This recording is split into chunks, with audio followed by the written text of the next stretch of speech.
Hello दोस्तों, good morning to all. आप सभी का स्वागत है हमारे अपने यूट्यूब चैनल पे। And all the way from Chennai से हम ये वीडियो बना रहे हैं। एसआरएम यूनिवर्सिटी जो है वहाँ हमारा ट्रेनिंग है। एंड अगर कोई है तो मिलने आ सकता है।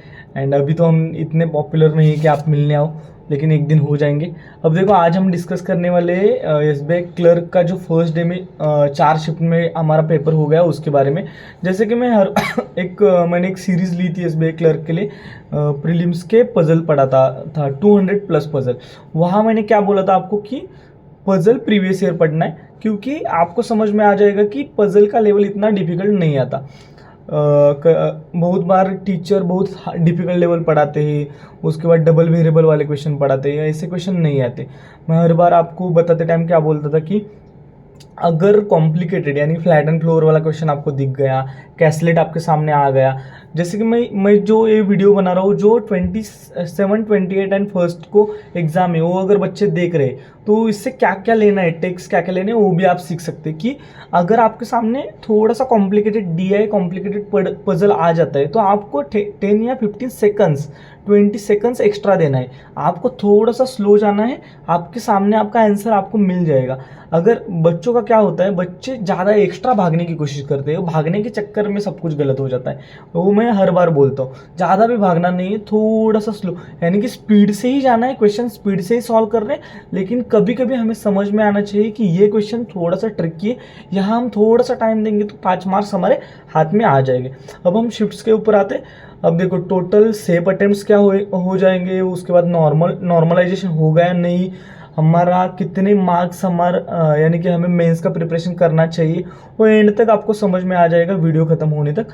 पहले हम डिस्कस करते कि क्या क्या आया था शिफ्ट में। आपको देखो, पहले तो कमेंट बॉक्स में कमेंट करना है कि आपने कितने अटेम्प्ट किए, उसके बाद ही हम 1 तारीख को अच्छे से एनालिसिस कर पाएंगे कि क्या एक सेफ अटेम्प्ट रह सकता है, कितना हमारा कट ऑफ जाएगा, उसके ऊपर हम डिस्कस करेंगे।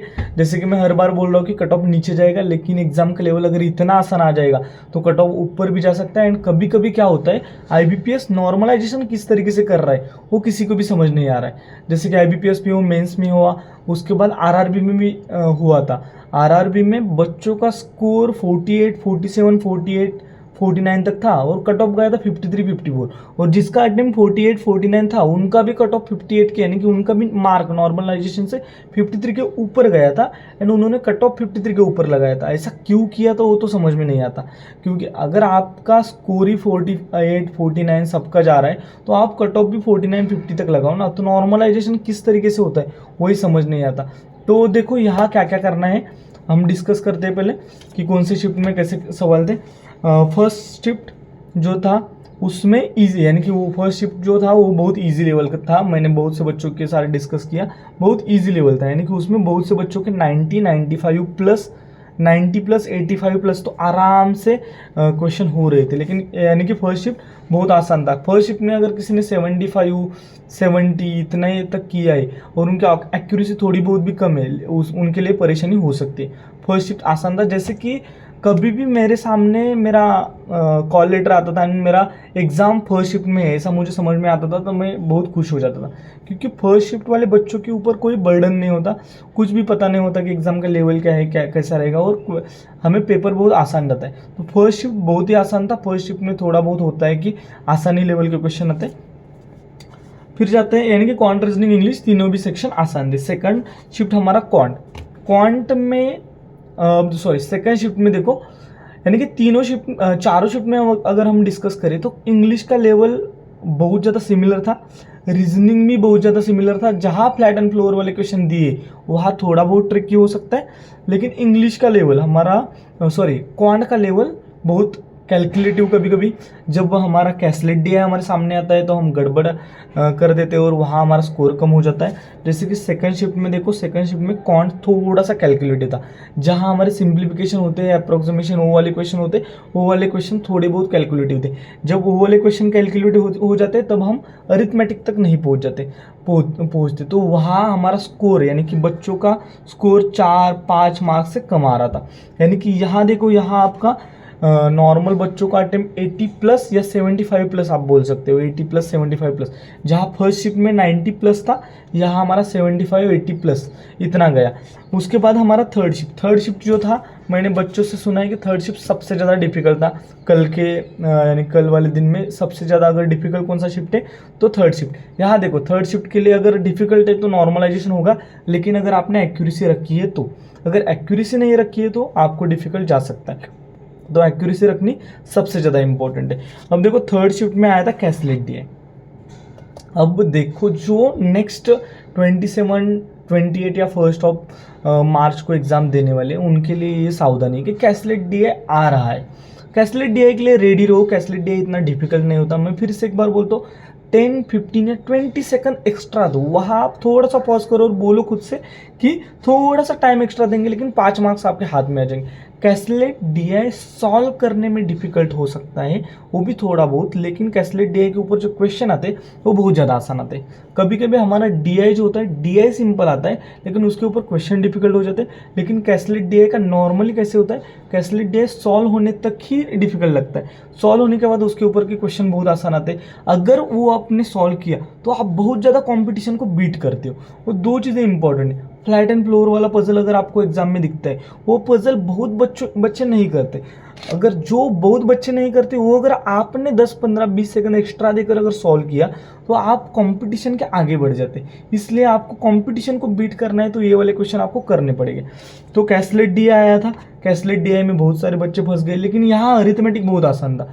अब देखो जो बच्चे अरिथमेटिक का प्रिपरेशन ही नहीं करते उनके लिए ये डिफिकल्ट हुआ होगा। जो अरिथमेटिक पिक ही नहीं करते कि कैसलेट आया है तो अरिथमेटिक नहीं करूँगा, अगर यहाँ के आसान आसान क्वेश्चन भी आपने किए होते तो 6 से 7 मार्क्स भी आप अरिथमेटिक से लेकर आ सकते थे। तो यहाँ भी देखो, यहाँ भी बच्चों के अटेम्प्ट 75 to 80 तक थे। मैं बोलूँगा कि 70 to 75 भी आपके अटेम्प्ट है और वहाँ एक्यूरेसी है तो आपके अटेम्प्ट अच्छे, क्योंकि थर्ड शिफ्ट थोड़ा बहुत डिफिकल्ट था।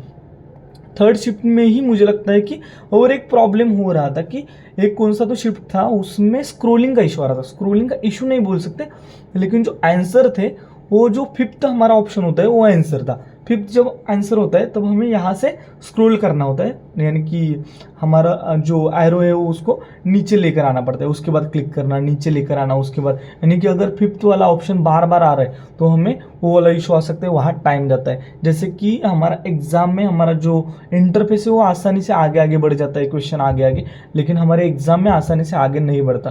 यानी कि दिक्कत कहाँ आती है, जहाँ बच्चों के यहाँ 80 आ रहे हैं वहाँ 75, 76 यानी कि थोड़े बहुत मार्क्स कम क्यों हो जाते, वहाँ प्रेशर भी होता है हमारे साथ और हमारा एग्जाम थोड़ा पॉज होके चलता है इस वजह से। बाकी कुछ नहीं, प्रेशर की वजह से थोड़ा बहुत कम हो जाता है, लेकिन वो सबके साथ होता है।